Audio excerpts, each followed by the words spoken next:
بربري جنرال د جګړې له پلوه پوخ شوی بدن او اندام لرونکی لوړ قد ورزشکار او قوي سړی و. پر تندي یې لوړوالی د غیر عادي هوښیارۍ او درک نښه وه. هغه لږ شاعر هم و او د فصاحت او د کلمو پر کارونې داسې مهارت درلود چې په سرتیرو کې ډیر نه لیدل کېده.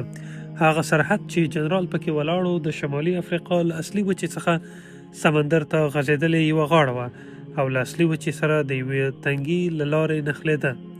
دا سبته وه، یا لکه عربو چې سبته یادوله.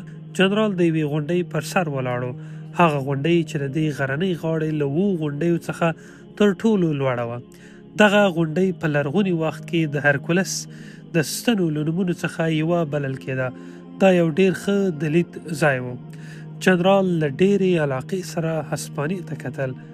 هغه د ساحل کرښه څېړله او له ساحله د دننه لوري پر لور د شنو غونډیو پورته کېدل یې څارل.